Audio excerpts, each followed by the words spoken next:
Hello everyone, it's me, Juniper, and I'm finally doing the video that I promised like months ago about, what was it, the new lore of Clouded Stars, or I'm calling it now Wandering Woods, because I think that was more original.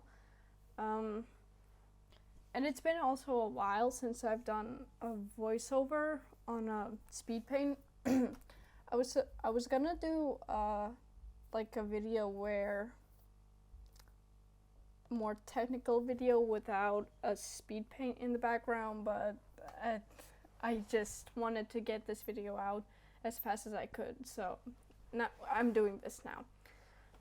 So I will explain the lore and changes I've done to Wandering Woods since I've reimagined it, I guess.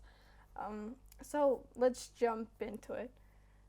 So first of all, as I said, the story isn't called Clouded Stars, it's Wandering Woods. It's like the first book of something. If it were a book, it would be called Wandering Woods.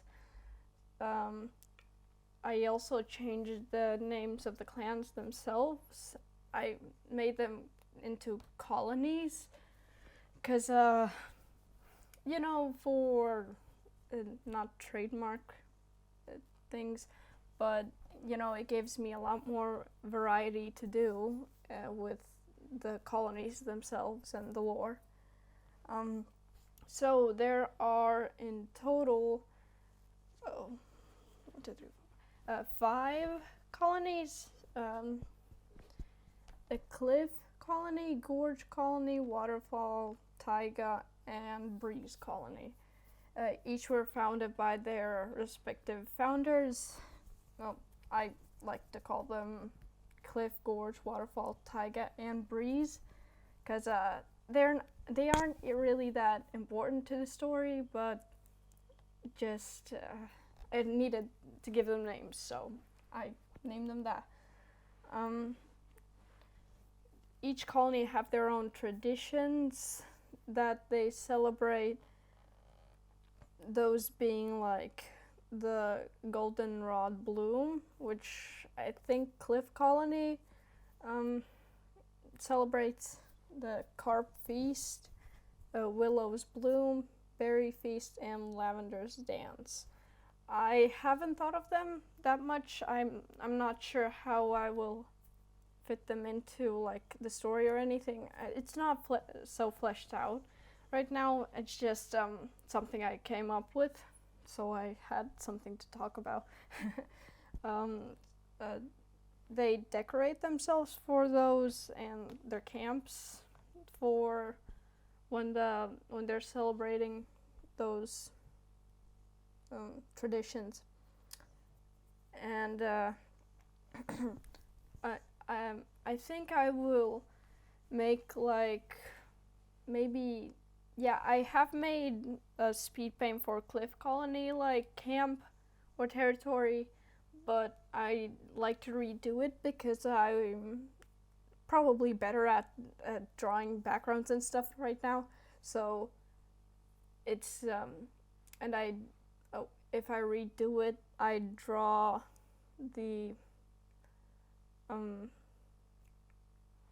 like the decorations as well. Sorry if I stutter, it's just I'm not used to talking this much. But back to the lore. So I changed the naming as well. Now the cats have suffixes like the warriors. Yeah.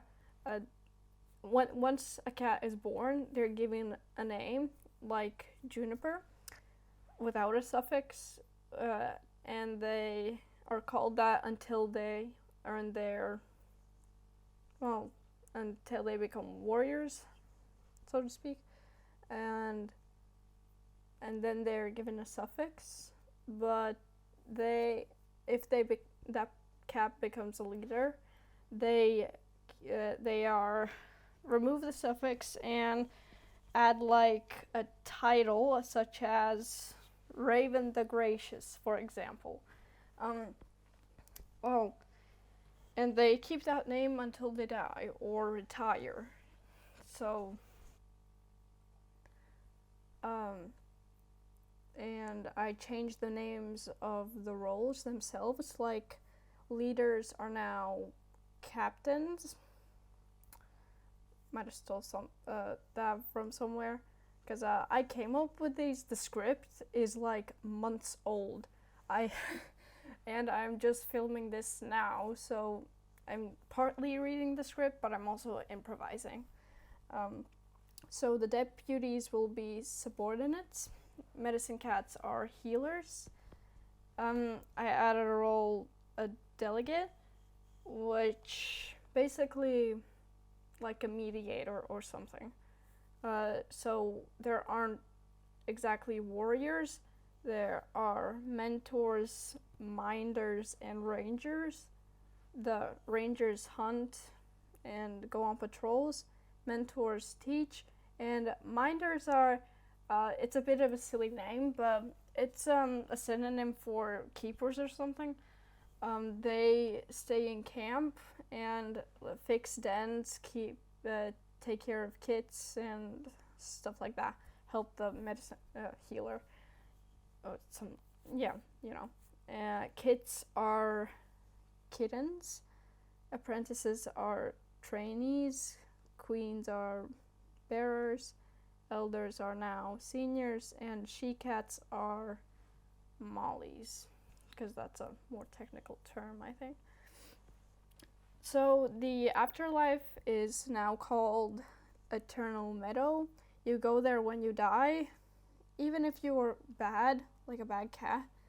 Of course, the other cats that reside there can kill you if they don't like you. It's like a second life of sorts, except you can't starve or injured. I don't think so. I haven't thought of the afterlife that much right now, because it's kind of hard to come up with all these things on my own, but that's where I've gotten now. So if you're killed there, I haven't decided, you either vanish or go to like a double void place, something like that. Seasons are just in real life names, like summer, autumn, winter, and spring. The most important rules that colonies follow are cross-colony relationships are allowed, but they are looked down upon depending on which colony you were in. So healers can have kits and mates. Healers can only retire if there is someone to take their place. And a cat's first loyalty should be to their colony. There is also, in the map, I'm gonna pop it up right now, you can't see it in the map, but I can still show you the map. There's like a forgotten abandoned city nearby from where the cats originated from, because the humans were wiped out by a mysterious sickness, so to speak. It's like the cats don't remember really where they came from, but this is just speculation, and the closest thing they've thought of that might have like created the colonies. But this is all still a work in progress, so everything's not so fleshed out. But that will be it for today. Let me know if there's some else changes that you think would be like very great to the story, and I might consider putting them in the story. So anyway, hope you enjoyed today's speed paint and me kind of rambling about lore of my own story that I have no clue what to how to write at all, or if I'm even gonna write it. Or okay, I'm going off topic. Yeah, I'd better go before I waste even more of your time. Goodbye.